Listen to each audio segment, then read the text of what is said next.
Mr. Secretary, you recently fired the Army Chief of Staff, General Randy George, who's one of the most distinguished and decorated officers of this generation.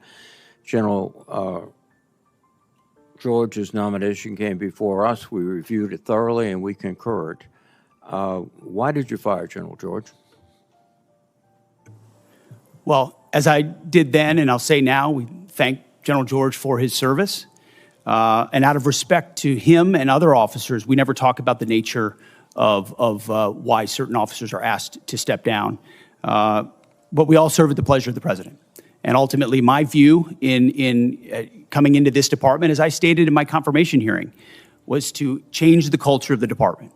And it's ultimately challenging to change the the culture of a department with the same people who are a part of or in that department. So I have made many changes with general officers. We will continue to make changes as necessary with general officers, and they will be in keeping with the trajectory of where we would like to take the department. But it doesn't take away from the service of those. And I think you will note that every officer that's been asked to leave has been treated with respect. This is not reform, this is a purge wearing a uniform. Pete Hegseth is now facing explosive questions over the firing of General Randy George, a decorated Army leader, while disturbing patterns in military dismissals raise alarms about loyalty tests, ideological pressure, and a Pentagon being reshaped by politics instead of merit. Behind the scenes, you can almost see the panic, aides scrambling, talking points collapsing, and officials trying to bury the real reason respected officers are being pushed out. Stay with us, because Jack Reed is about to confront Pete Hegseth, and shocking details are coming next. Like the video and subscribe to the channel. Thank you very much, Mr. Chairman. Mr. Secretary, you recently fired the Army Chief of Staff, General Randy George, who's one of the most distinguished and decorated officers of this generation. General George's nomination came before us. We reviewed it thoroughly, and we concurred.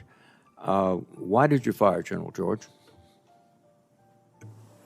Well, as I did then, and I'll say now, we thank General George for his service.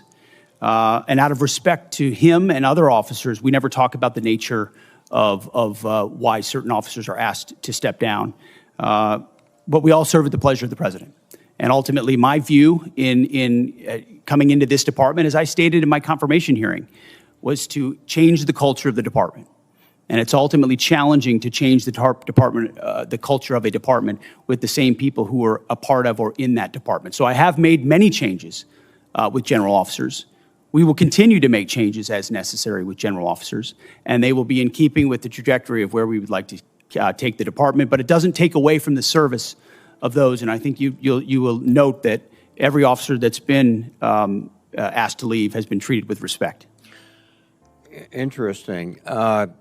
Of the 24 officers that you have fired for reasons unrelated to performance, since you have not indicated any cause, 60% are black or females.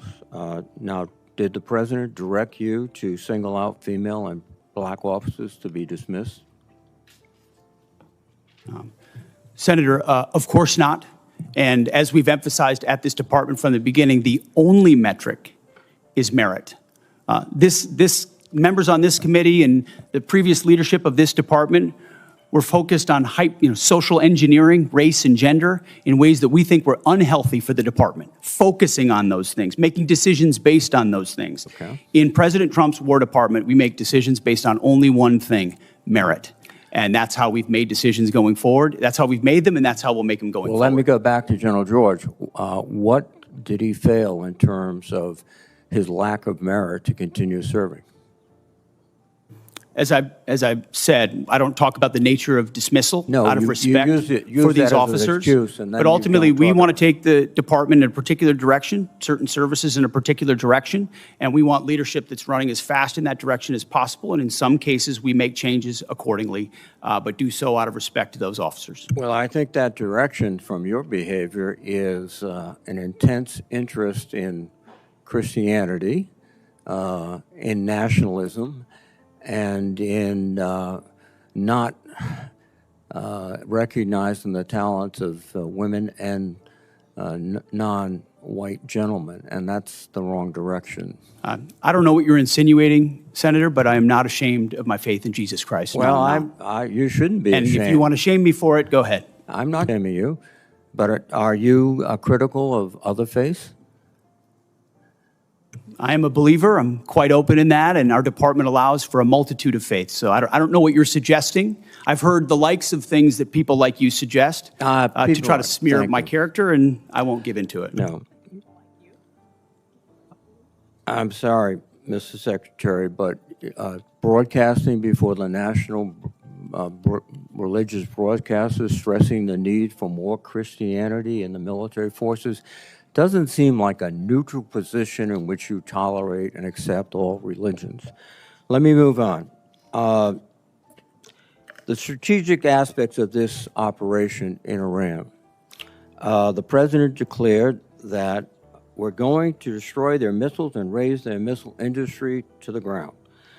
And after more than 13,000 strikes, unclassified assessments conclude that Iran retains more than 40% of its drone arsenal and 60% of its ballistic missile launches compared with pre-war levels. That's one of his objectives.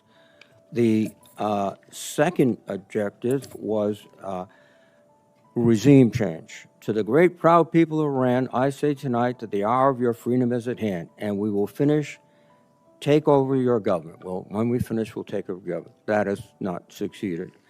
And then one of his other things is at the onset of the war, the president said, we will ensure that Iran does not obtain a nuclear weapon. Military operations in Iran have not achieved that goal yet. And it also seems to indicate that his pronouncements about Operation Midnight Hammer obliterating the nuclear policy and structure of the Iranians was false. So you have not achieved any of the objectives yet that has the president mentioned.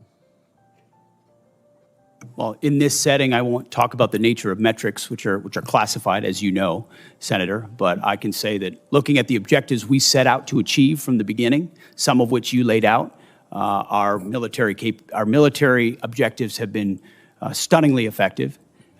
Take, for example, their defense industrial base.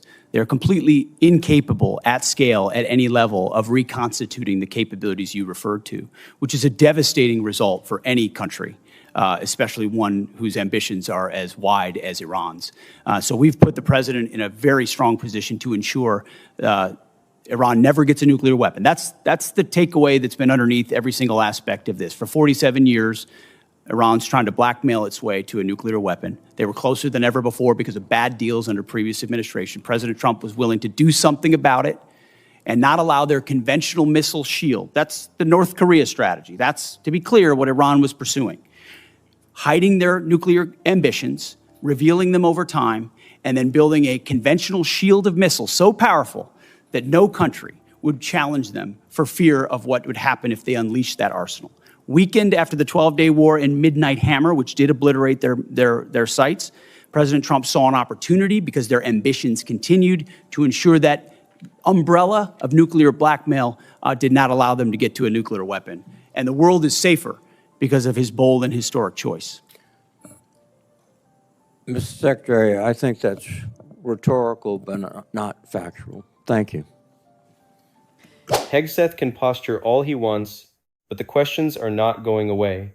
When a defense leader appears to blur religious neutrality, defend a military campaign whose goals remain unclear, and then wraps every failure in grand patriotic rhetoric, the American people have every right to demand answers. This is not leadership. This is arrogance with a press badge, ideology with a security clearance, and damage control pretending to be strategy. They said Iran's capabilities would be crushed. They said the campaign was historic. They said the world was safer. But when pressed on the actual results, the objectives, the costs, and the consequences, what do we get? Speeches, deflections, big words, no accountability. That is why this moment matters. Because if officials can sell war, dodge facts, and hide behind faith and nationalism whenever the questions get tough, then oversight becomes meaningless. So do not let this story disappear. Hit the like button, subscribe to the channel, and share this video with anyone who believes power should be questioned, war should be justified, and public officials should answer with facts, not propaganda.